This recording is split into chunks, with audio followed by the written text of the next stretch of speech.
I hope कि सारे student बहुत ही अच्छे होंगे और बहुत ही ज्यादा इंतजार कर रहे हैं कि कब एलटी ग्रेड की वैकेंसी आएगी, है ना। बिल्कुल इंतजार कर रहे होंगे, बिल्कुल आप लोग इंतजार करते होंगे, ठीक है। तो आपको सबसे पहले हम बात करते हैं कि एलटी ग्रेड की वैकेंसी कब आएगी, ठीक है। कौन से स्टूडेंट एलटी ग्रेड का फॉर्म भर सकते हैं, क्या इसका क्वालिफिकेशन होगा, क्या इसका कैटेगरिया होगा, सब कुछ आपको यहाँ पे बताया जाएगा और साथ ही साथ आपके सिलेबस पे हम लोग थोड़ा सा डिस्कशन कर लेंगे, ठीक है। चलो, तो सबसे पहले अगर आप वीडियो पे नए आए हुए हो तो आप जल्दी से वीडियो को सब्सक्राइब करिए और शेयर कर दीजिए जितने स्टूडेंट को एलटी ग्रेड के बारे में एग्जाम देना है, एलटी ग्रेड का फॉर्म भरना है और कब से परेशान है, कब आएगी वैकेंसी। तो आज की क्लास में हम लोग पूरी इंफॉर्मेशन आपको देंगे, ठीक है। जल्दी से आप सभी लोग उसको शेयर कर दीजिए। सबसे पहले देखिए हम लोग बात करते हैं कि हम सीपी स्मार्ट क्लासेस से हैं, ठीक है। और एक आप लोगों को सबसे इम्पोर्टेंट बात बताना है कि सीपी स्मार्ट क्लासेस में आप लोगों को जो क्लासेस दी जा रही है, ठीक है, चाहे वो जीएस की हो, चाहे वो आपका टीजी, टीपीसी, एलटी ग्रेड, ठीक है, किसी भी सब्जेक्ट की हो, वो आपको एकदम बेसिक लेवल से हाई लेवल तक पढ़ाया जा रहा है, ठीक है। और साथ ही हमारे सीपी स्मार्ट क्लासेस से बहुत सारे स्टूडेंट ऐसे थे जिन्होंने आपकी क्वालिफाई किया, उनका टीजीटी क्वालिफाई हुआ, ठीक है। तो मैं उम्मीद करती हूँ कि आप भी इस गलती को नहीं करोगे जो गलती आपने की है, जिससे आपका 1 नंबर से या 2 नंबर से, ठीक है, जो नहीं हो पाया आपका। तो इस बार आप एलटी ग्रेड का अगर फॉर्म भर रहे हो तो आप उम्मीद करते हो कि आपको भी क्वालिफाई करना है, ठीक है। तो चलिए हम लोग अपने पॉइंट पे आते हैं। देखिए, एलटी ग्रेड का एग्जाम 2021 का जो आपका फॉर्म आने वाला है, ठीक है, वो दिसंबर में ही आपका एग्जाम आएगा। सबसे पहली बात ये, ठीक है। दूसरी बात, इसकी फीस अगर की बेस के बारे में डिस्कशन करें तो फीस के बारे में जनरल और डब्ल्यूएस, हाँ ठीक है, जनरल और ईवीएस वालों का जो होगा, ठीक है, जनरल और ईवीएस वालों का जो आपका होगा, ठीक है, और ईडब्ल्यू वालों का होगा, वो 100 से 150 होगा, ठीक है। हम यहाँ पे शायद लिख सकते हैं 100 से 150 आपका जो फीस होगा, फीस कैटेगरिया होगा, ठीक है, जनरल वालों का, ईडब्ल्यू वालों का और आपका ओबीसी वालों का, ठीक है।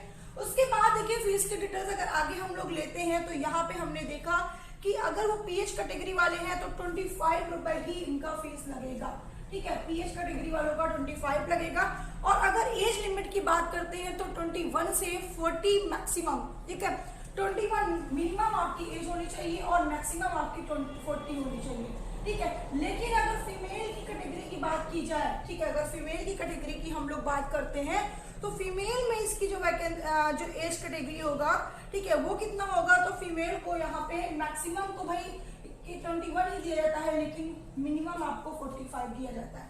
और साथ ही साथ इसके अलावा अगर हम लोग बात करते हैं तो ओबीसी, एससी और एसटी वालों को भी, ठीक है, ओबीसी, एससी और एसटी वालों को भी 45 दिया जाता है, ठीक है। ओबीसी हो या एसटी हो या एससी हो, ठीक है, इन लोगों को भी 45 मैक्सिमम एज दिया जाता है। तो ये आपकी बहुत ही इंपॉर्टेंट बात थी। तो जिसके पास ये सारी चीजें होगी, ठीक है, एज लिमिट होगी, ठीक है, एंड जनरल वाले होंगे, ओबीसी वाले होंगे, फीमेल होंगे, तो वो सारे ये फॉर्म को भर सकते हैं अगर एज के अकॉर्डिंग की बात की जाए तो, है ना। एलिजिबिलिटी क्या होती है इसकी, तो आपका क्या होना चाहिए, सबसे पहले तो ग्रेजुएशन कंप्लीट होना चाहिए और ग्रेजुएशन के साथ आपके पास बीएड की डिग्री होनी चाहिए, ठीक है। इसमें ऐसा कुछ भी नहीं है कि आपका यूपी टेट क्वालिफाई होना चाहिए, सीटेट क्वालिफाई होना, ऐसा कुछ भी नहीं है। आपका ग्रेजुएशन अगर बीएड है तो आप ये फॉर्म भरने के लिए आपके पास ये योग्यता है, ठीक है। तो आप ये फॉर्म को बिल्कुल फिलअप कर सकते हैं। अब आती है बात कि क्लास कैसे किया जाए और किस सब्जेक्ट से क्लास किया जाए, क्या कौन सा सब्जेक्ट से हम फॉर्म भर सकते हैं। देखिए, अगर हम बात करते हैं सब्जेक्ट के बारे में, ठीक है, तो अगर आप हिंदी से भरना चाहते हो, ठीक है, हम हिंदी की बात कर रहे हैं, अगर आप हिंदी से भरना चाहते हो तो जो हिंदी वाले स्टूडेंट हैं, ठीक है, उनका संस्कृत सब्जेक्ट भी होना चाहिए, ठीक है, उनका संस्कृत भी सब्जेक्ट होना चाहिए, किसमें, उनका इंटर में, ठीक है। उसके बाद अगर हम बात करते हैं, ठीक है, साइंस के वालों की बात, तो अगर आप साइंस सब्जेक्ट से भरते हो तो साइंस के में आपको भरने के लिए आपके पास फिजिक्स प्लस केमिस्ट्री होना कंपलसरी है, ठीक है, फिजिक्स केमिस्ट्री होना कंपलसरी है। फिजिक्स के साथ आप केमिस्ट्री ही भरोगे जो स्टूडेंट साइंस का भरेंगे, ठीक है। साइंस के लिए फिजिक्स केमिस्ट्री का होना कंपलसरी है, ठीक है। उसके बाद आते हैं हम अपने मेन सब्जेक्ट पे बात करते हैं बायोलॉजी, है ना। बायोलॉजी के अगर हम लोग थोड़ा सा डिस्कशन करें तो जो बायोलॉजी से भरना चाहेंगे तो उनके पास क्या होना चाहिए, उनके पास सब्जेक्ट जूलॉजी होना चाहिए। कम से कम इन सब्जेक्ट को आप 2 साल तो पढ़े ही हो, ठीक है। जूलॉजी जूलॉजी और बॉटनी इनके पास कंपलसरी होना चाहिए, ठीक है, अगर आपको बायोलॉजी से ये फॉर्म को भरना है तो, ठीक है। तो ये रही कुछ आपकी इंपॉर्टेंट बात, ठीक है। इसका पैटर्न क्या है, तो पैटर्न मैंने आपको पहले भी बताया था, फिर से बता दे रही हूँ कि आपका जो एग्जाम का पैटर्न है, ठीक है, वो अगर देखा जाए तो एग्जाम को दो भागों में डिवाइड कर दिया गया। एक फर्स्ट पेपर आपका होता है, एक सेकंड पेपर आपका होता है, ठीक है। फर्स्ट पेपर में आपको क्या पढ़ना है, जीएस पढ़ना है, और जीएस में आपको क्या क्या पढ़ना है, तो हिस्ट्री पढ़ना है, ज्योग्राफी पढ़ना है, पॉलिटी पढ़ना है, इकोनॉमिक्स पढ़ना है, साइंस पढ़ना है, और साथ ही साथ बेसिक आपको मैथ भी पढ़ना है, ठीक है। और अगर हम लोग बात करते हैं किसकी, सेकंड पेपर की, तो सेकंड पेपर में जो आपको पढ़ना है, ठीक है, वहां पे अगर बात करेंगे तो सब्जेक्ट के अकॉर्डिंग आपका रहेगा, जो भी सब्जेक्ट जैसे आपका बायोलॉजी है तो आपको बायोलॉजी में जूलॉजी और बॉटनी दोनों पढ़ना है, ठीक है। और जूलॉजी बॉटनी तो जो पढ़ना है, लेकिन कितने नंबर का आपका होता है इसके बारे में डिस्कशन करें तो ये आपको 30 मार्क्स का होगा, जिसमें ये पूरा जीएस आपको कवर करना है, 30 मार्क्स से ही आपका पूछा जाएगा। और अगर हम लोग बात करते हैं बॉटनी बायोलॉजी सब्जेक्ट की बात करते हैं अपना, तो ये आपको 120 मार्क्स का होगा, 60 नंबर आपका जूलॉजी से आएगा, 60 नंबर आपका बॉटनी से आएगा। तो ये हुई कुछ बेसिक इंफॉर्मेशन जो आपके लिए बहुत ही ज्यादा जरूरी थी, क्योंकि अगर आपको ये नहीं मालूम होगा तो आप आगे का प्रोसेस कैसे करोगे, ठीक है। आई होप कि यहाँ तक सबको समझ में आ गया होगा। अब देखिए इसके लिए हम क्लास कैसे करें, क्या करना है, इसके बारे में हम आपको बता दें। तो सबसे पहले मैं आपको एक बात बता दूं कि देखिए सीपी स्मार्ट क्लासेस में आपको जो क्लासेस दी जा रही है, ठीक है, वो आपको क्रैश कोर्स में भी दी जाएगी, ठीक है। और क्रैश कोर्स में कम से कम समय में आपको पूरा सिलेबस कवर करा दिया जाएगा।